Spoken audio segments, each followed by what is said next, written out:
السلام عليكم ورحمة الله وبركاته. وعليكم السلام ورحمة الله وبركاته. الحمد لله الذي شرف الأنام بصاحب المقام الأعلى سيدنا ومولانا الحبيب المصطفى محمد اللهم صل وسلم عليه صلى الله عليه وآله وصحبه وسلم، الذي شرفه مولاه في مثل هذا الشهر بإسرائه ومعراجه. أسري به من مسجد الحرام إلى المسجد الأقصى، وعرج به من المسجد الأقصى إلى السماوات السبع حتى جاوز السبع الطباق ووصل إلى حضرة الإطلاق وبلغ مقام لم يبلغه نبي مرسل ولا ملك مقرب، ما بلغه إلا الحبيب المحبب محمد صلى الله عليه وعلى آله وصحبه وسلم. وكما اجتمعنا على محبته نسأل سبحانه وتعالى أن يجمعنا وإياكم على حوضه المورود الذي من شرب منه شربة لا يظمأ بعدها أبدا. السلام عليكم ورحمة الله وبركاته. وعليكم السلام. Alhamdulillahi Rabbil Alamin. Al-Habib Abdullah bin Abdurrahman Al-Muhdar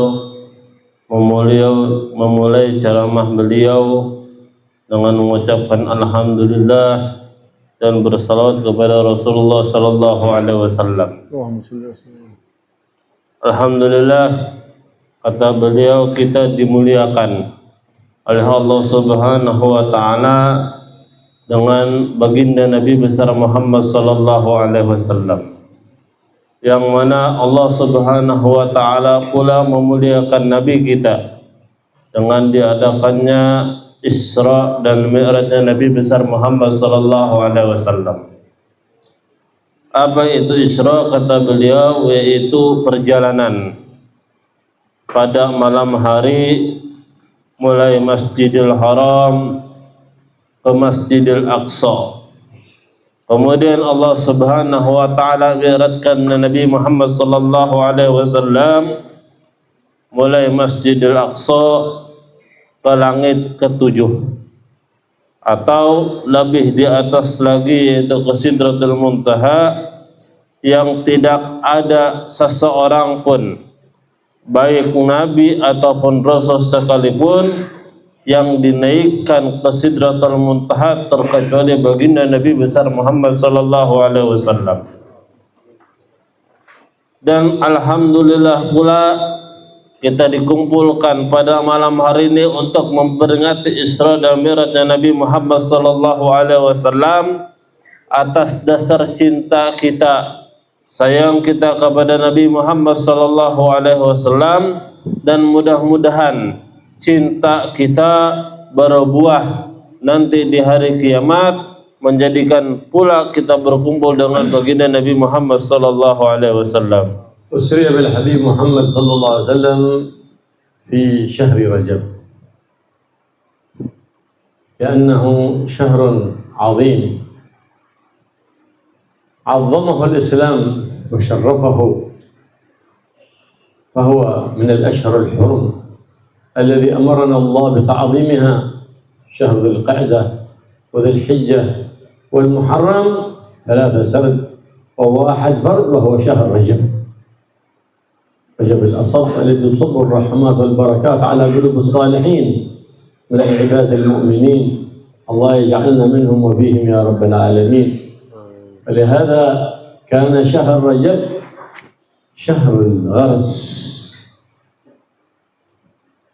وشعبان شهر السقي، ورمضان شهر الحصاد.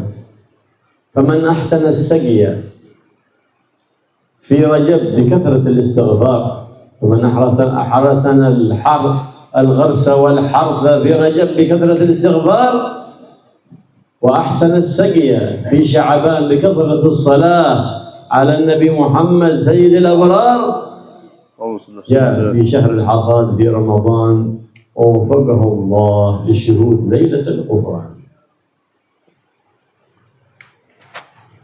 Peringatan Isra dan Mi'rajnya Nabi Muhammad sallallahu alaihi wasallam itu Allah agungkan Nabi Muhammad pada bulan Rajab, yang mana pada bulan Rajab ini termasuk bulan yang dimuliakan di dalam Islam, bahkan termasuk bulan yang haram. 3 bulan haram yang secara beruntun dan 1 bulan yang dibuat tersendiri. Adapun bulan yang secara beruntun yaitu bulan Zulqa'dah, bulan Zulhijjah dan bulan Muharram. Sedangkan yang disendirikan adalah bulan Rajab. Dalam bulan Rajab para ulama siyar mengatakan adalah bulan Rajab al-Asab. Kenapa dinamakan bulan Rajab al-Asab? Karena bulan Rajab tersebut ditucurkan di sana berkah dan rahmatnya Allah Subhanahu wa taala. Bulan Rajab juga ulama mengatakan bulan zara', yaitu bulan waktunya kita menanam. Bulan Sya'ban waktunya kita menyiram. Sedangkan bulan Muharram adalah bulan waktunya kita memanen.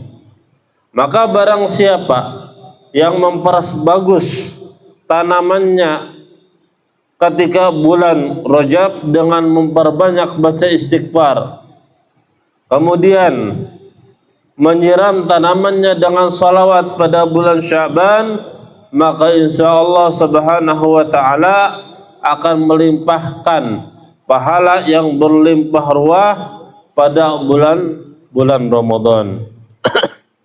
وقد ورد عنه صلى الله عليه وآله وسلم أنه قال 5 ليال لا ترد فيهن دعوة.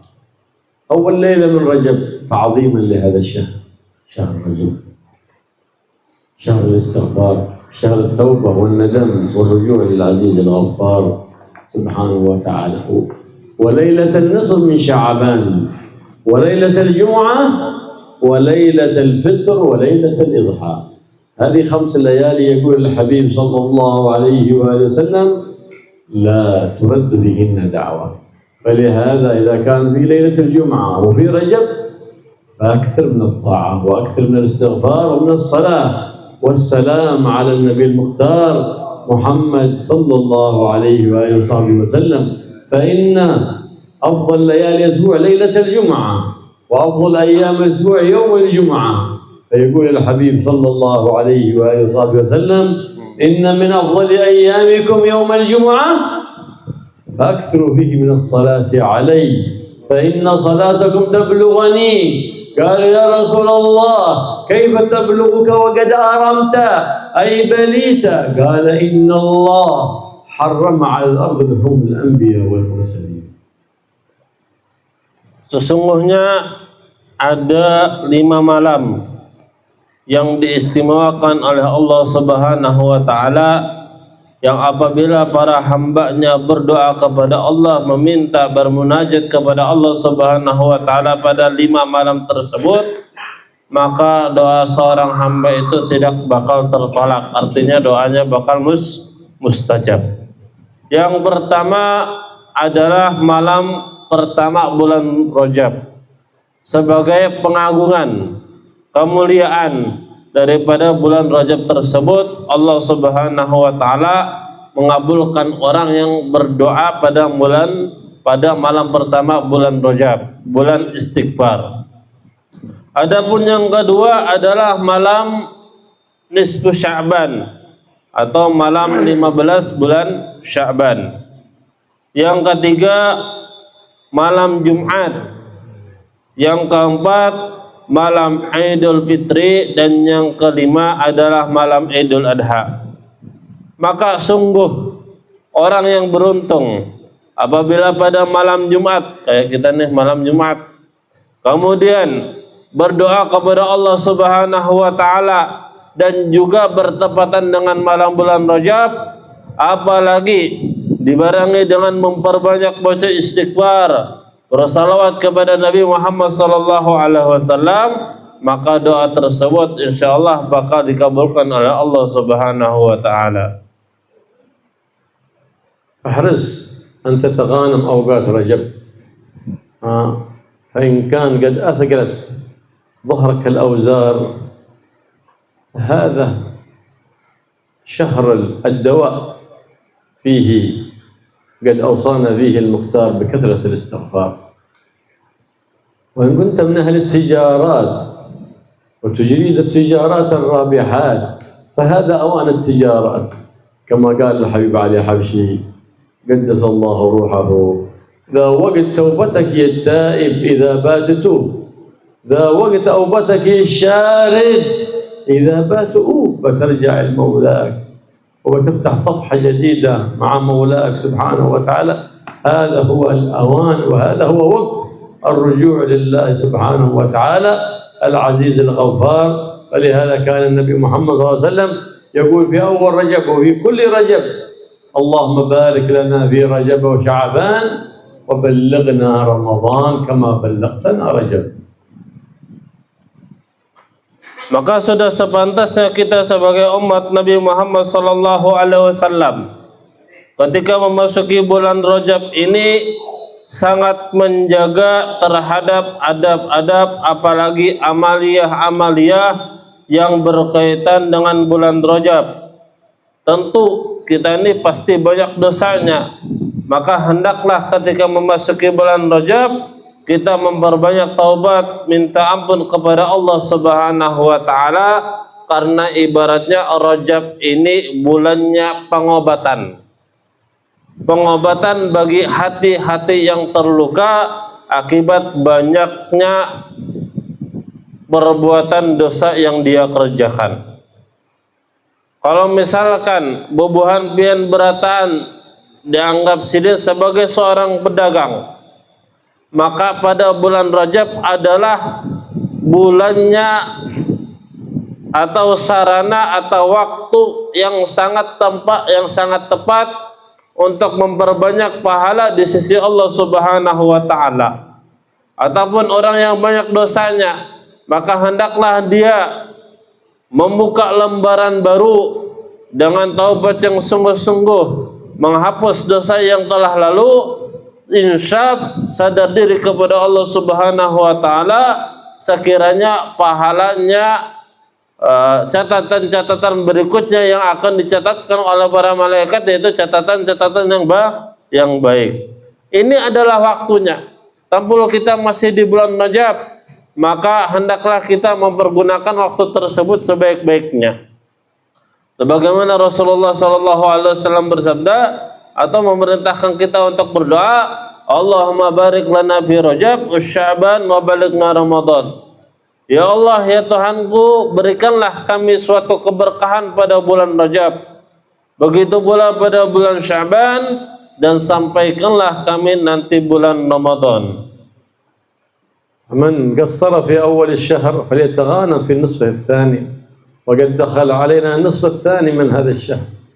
وقد روى سيدنا الإمام التابعي وهب بن منبه قدس الله روحه أنه قرأ في بعض الكتب المنزلة أن من قال صباحا ومساء 70 مرة رب اغفر لي وارحمني وتب علي لم تمس النار له جسدا.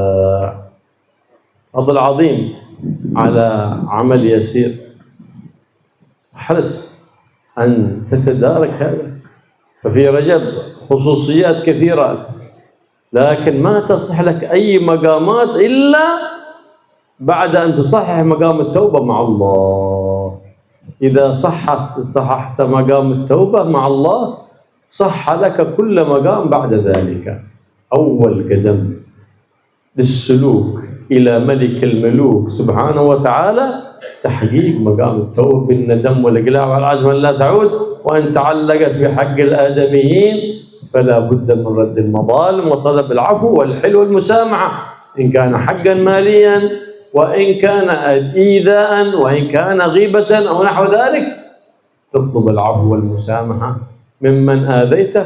هكذا أوصانا النبي محمد صلى الله عليه وسلم. هكذا الإنسان إذا فعل كانت توبته توبة نصوحا. لهذا يقول النبي محمد الندم توبة، أي الركن الأعظم للتوبة الندم الذي يقر في قلبك فتندم على ما وقعت فيه من المخالفات وتعزم على أن تبدل سيئاتك الماضيات بحسنات جديدة. Telah berlewat pada beberapa waktu yang lalu 10 pertama daripada bulan Rajab. Adapun sekarang kita memasuki pada 10 kedua pada bulan Rajab. Maka barang siapa yang pada 10 pertama kurang daripada istighfar, kurang daripada berdoa kepada Allah, kurang daripada bertaubat kepada Allah Subhanahu wa taala, maka hendaklah dia mempergunakan pada 10 hari yang kedua dengan memperbanyak taubat dan istighfar kepada Allah Subhanahu wa taala. Dinukil daripada Al-Imam Wahab bin Munabbih, daripada kitab-kitab yang diturunkan pada ulama terdahulu, pada nabi terdahulu, bahwasanya barang siapa membaca doa Rabbighfirli warhamni wa tub alayya sebanyak 70 kali, maka orang tersebut tidak akan disentuh tubuhnya daripada api neraka. Sungguh amalan tersebut amalan yang sedikit. Apabila kita istiqomah mengamalkan doa tersebut, maka insyaallah jasad kita kelak nanti di hari kiamat tidak akan disentuh oleh api neraka. Awal maqam atau awal seorang salik, seorang murid yang hendak menjalani daripada mendekatkan diri kepada Allah Subhanahu wa taala, yang pertama kali adalah taubat. Dan bertaubat itu bukan hanya ya Allah aku ngata-ngata, bukan. Akan tetapi taubat itu ada rukun-rukunnya, ada syarat-syaratnya yang harus dia penuhi. Maka apabila dia memenuhi daripada syarat-syarat taubat tadi, insyaallah taubatnya dianggap taubatan nasuha. Yang pertama nadam, artinya menyesal akan perbuatan jelek yang sudah dia kerjakan. Pemahamannya apabila dia bertobat akan tetapi kadang menyesal, maka ibaratnya taubat sambal, habis dicacap pedas makan lagi. Yang kedua adalah azam, niat untuk tidak mengulangi perbuatan tersebut. Tahu bahwasanya perbuatan tersebut perbuatan buruk dan niat tekad yang kuat dalam hati kada hendak mengulangi perbuatan yang kada bagus tadi. Dan juga kalau misalkan kita pernah zalim, mengambil hak orang lain, baik mencuri atau menggosok, mainyam kada bepadahan, maka hendaklah kita mengembalikan kepada si pemiliknya. Jadi kada cukup misalkan kita pernah menyuntan ampun orang lain, aku hendak bertobat aja dah, aku menyesal, aku kada hendak membelikinya lagi. Cuma nang dizolimi nang ampuninya kayak apa, motor hilang apa segala macam, cuma kada dibelikakan, maka taubatnya sia-sia. Amun ada datangi buliki minta maaf belikakan, amunnya ikhlas beralahan alhamdulillah, amun kada ikhlas lain pulang bahasanya lah. An-nadamu taubah, penyesalan itu taubat. Maka orang yang kada menyesal bukanlah orang tersebut dikatakan bertaubat. وقد ورد عن النبي محمد صلى الله عليه وسلم أنه قال من أكثر من الاستغفار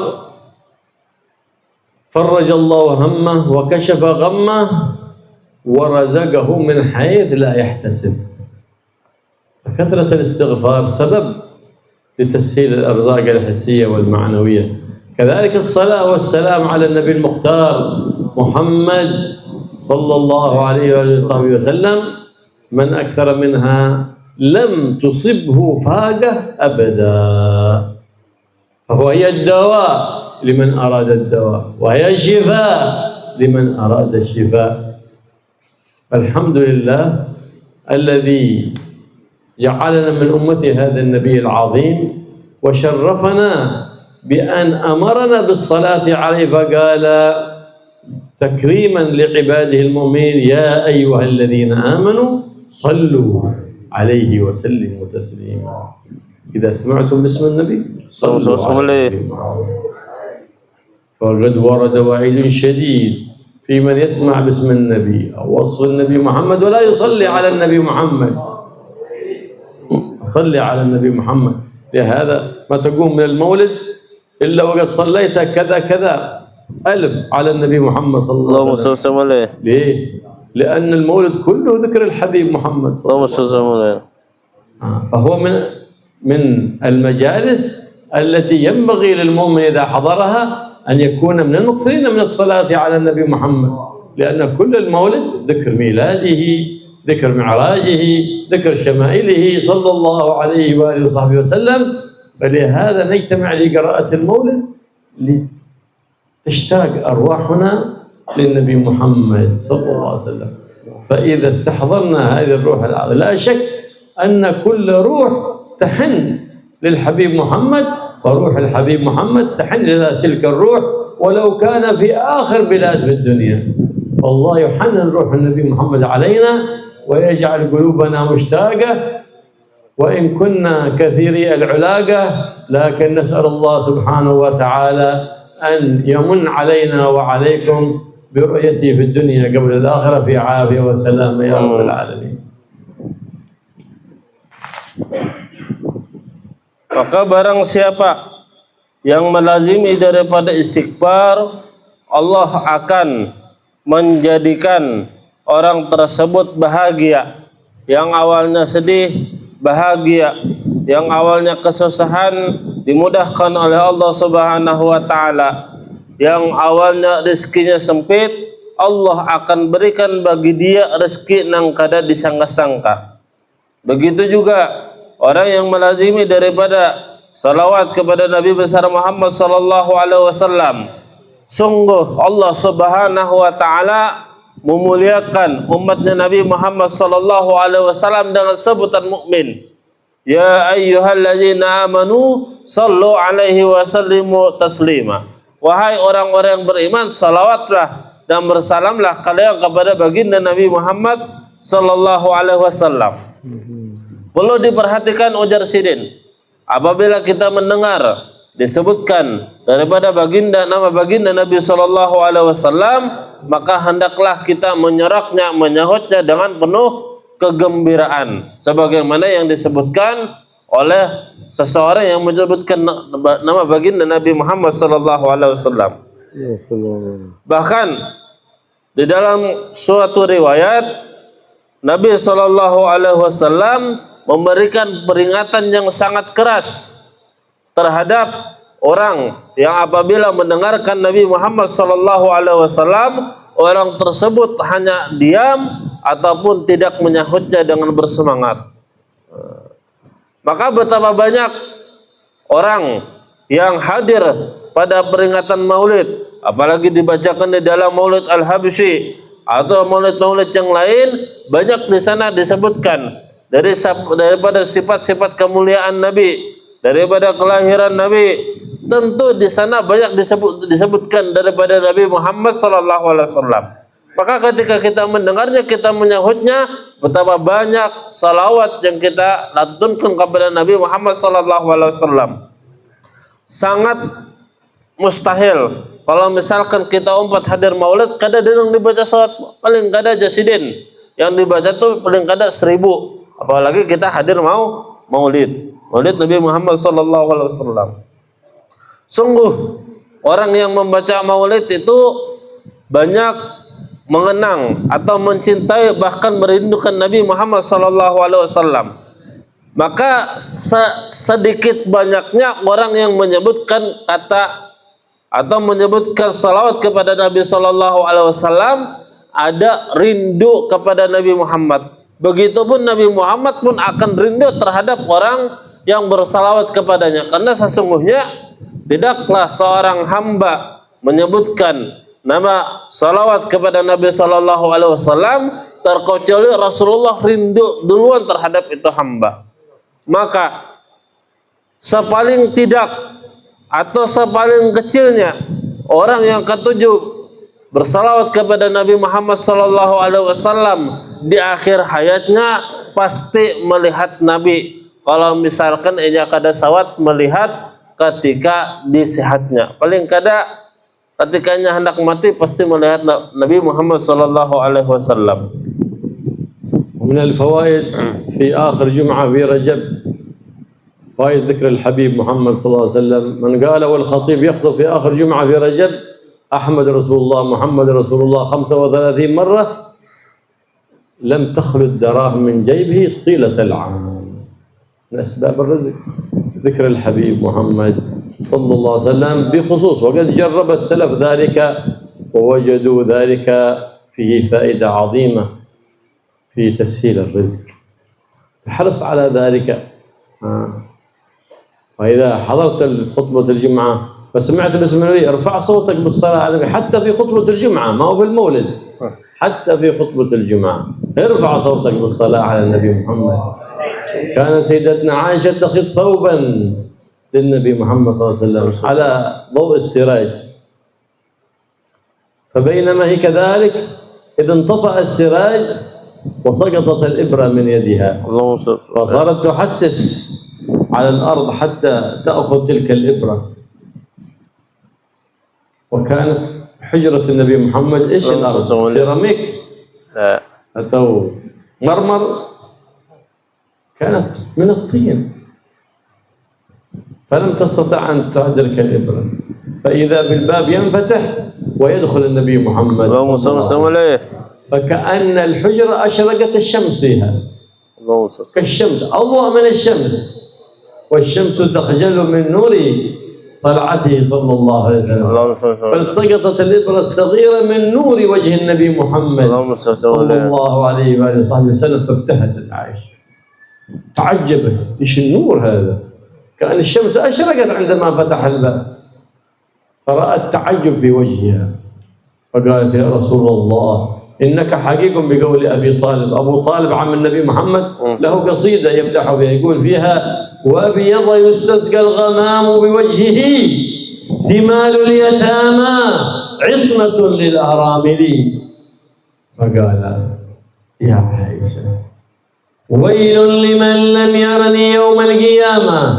قالت يا رسول الله ومن الذي لا يراك يوم القيامة؟ قال البخيل. قالت يا رسول الله ومن البخيل؟ قال رسول الله صلى الله عليه وآله وصحبه وسلم البخيل من ذكرت عنده فلم يصلي عليه. فصلي على الحبيب قلبك يطيب، صلي على الحبيب فكل أمورك تطيب ببركة الصلاة على الحبيب. يدرك العبد كل ما هو طيب ويلتقي بكل حبيب ببركة الصلاة على الحبيب محمد صلى الله عليه وآله وصحبه وسلم. Beliau menyebutkan suatu faedah yang apabila kita membacanya maka insya Allah rezeki kita akan diperbanyak dan dilancarkan oleh Allah Subhanahu wa Ta'ala. Apa faedahnya? Itu barang siapa yang membaca pada akhir Jumat, itu antara khutbah pertama dan khutbah kedua, itu ketika Bilal membaca doa, jadi kan ada Bilal itu baca doa, maka hendaklah kita membaca Ahmad Rasulullah Muhammad Rasulullah sebanyak 35 kali. Ahmad Rasulullah Muhammad Rasulullah Ahmad Rasulullah Muhammad Rasulullah sampai 35 kali. Maka itu mujarrab untuk mempermudah atau memperbanyak atau memperlancar rezeki. Dikisahkan pada zaman dahulu, yaitu pada zaman Siti Aisyah radhiyallahu anha, pada suatu ketika beliau menjahit baju daripada Rasulullah sallallahu alaihi wasallam. Ketika beliau menjahit, jarumnya tuh tak gugur. Mana zaman bahari nanggaran amun jarum tuh tak gugur ke lantai, ngalih cacariannya. Kenapa ngalih? Karena zaman bahari itu lantainya lain keramik jasidin, lain juga marmer. Amun keramik tak gugur kelihatan jelas jarum, cuma amun tanah pasti sukar terlihat. Maka meraba-raba Siti Aisyah ni, mana jarumku ni, apa hendak menjahit akan baju hagur Rasulullah. Kada dapat selang beberapa waktu pintu kamarnya Siti Aisyah itu terbuka, dan ketika terbuka tiba-tiba ada cahayanya sangat terang benderang padahal malam. Dikira Siti Aisyah ini enak apa ngarannya, tiba-tiba cahayanya itu lebih terang, lebih menyinari daripada cahaya matahari. Ketika dilihat oleh Siti Aisyah, ternyata wajahnya daripada wajah Rasulullah sallallahu alaihi wasallam. Maka berkat terangnya cahaya daripada wajah Nabi sallallahu alaihi wasallam, mudahlah Siti Aisyah tadi menemukan jarum yang telah beliau raba-raba tadi, karena berkat kemuliaan atau terangnya wajah baginda Nabi Muhammad sallallahu alaihi wasallam. Maka kata Rasulullah, atau maknanya, sungguh celaka di hari kiamat bagi umatnya Nabi Muhammad sallallahu alaihi wasallam yang tidak melihat wajah baginda Nabi Muhammad sallallahu alaihi wasallam. Maka para sahabat ini bertanya, "Ya Rasulullah, siapa yang celaka itu?" Kata Rasulullah, orang tuh yang celaka itu orang yang kada melihat muhaku. Padahal muhanya Rasulullah terang benderang, tapi nya kada melihat. Maka para sahabat bertakon pulang, "Ya Rasulullah, siapakah yang kada kau melihat wajah pian ini? Amun buhan kami ini jelas melihat, hidup melihat. Cuma yang kada melihat ini kayak apa aja Rasulullah?" Kata Rasulullah, orang yang kada melihat awan muhaku kena di hari kiamat adalah orang-orang nang bakhil, nang pelit, engken, medit di sini. Siapa nang bakhil itu? Kata Rasulullah. Kata Rasulullah, orang yang bakhil adalah orang yang ketika disebutkan namaku, orang tersebut tidak menyahutnya. Allahumma salli ala Sayyidina Muhammad. الله يوفقنا وإياكم للإكثار من الاستغفار والإكثار من الصلاة على النبي المختار محمد صلى الله عليه وسلم، خصوصا في هذا الشهر وفي مثل هذه الليلة، ليلة الجمعة التي هي ليلة الصلاة على النبي محمد صلى الله عليه وسلم. فقد قال صلى الله عليه وسلم: أكثر من الصلاة علي في الليلة الغراء وفي اليوم الأزهر، أي الليلة التي كثير نورها واليوم الذي كثير بهاءه، ليلة الجمعة ويوم الجمعة. لهذا كان السلف الصالح لهم أكثر أورادهم في ليلة الجمعة وفي يومها في الصلاة على النبي محمد صلى الله عليه وسلم. لهذا خصصوا ليلة الجمعة يوم الجمعة بقراءة المولد، بقراءة البردة، لأجل الإكثار من الصلاة والسلام على النبي المختار محمد صلى الله عليه وسلم. فمن أكثر من الصلاة على النبي محمد إن كان عاصيا نقله الله من العصيان إلى التوبة، ومن كان محسنا زاد الله في إحسانه. وهي مجربة لإصلاح الأولاد وإصلاح البنات وتكثير الأرزاق الحسيات والمعنويات. فالله يجعلنا وإياكم من المكثرين من الصلاة على النبي محمد. فقد بشر المصلي على المكثر من الصلاة عليه ب4 بشارات عندما قال أبي بن كعب: يا رسول الله إني يكثر من الصلاة عليك، فبشره ب4 بشارات، قال: إن يغفر ذنبك ويكشف غمك ويفرج همك ويقضى دينك. كل ذلك ببركة الصلاة والسلام على النبي محمد صلى الله عليه وآله وصحبه وسلم. فالله يوفقنا وإياكم لإكثار الصلاة عليه، ويوفقنا لاتباعه ونشر شريعته وإحياء سنته، ويوفقنا وإياكم لمحبته ومحبة أهل بيته وأصحابه، يحيينا على هذه المحبة ويميتنا عليها، ويحشرنا في زمرته في عافية وسلامة من غير ابتلاء من غير امتحان بل بمحض الجود والامتنان بجاه النبي محمد صلى الله عليه وآله وصحبه وسلم سيد ولد عدنان.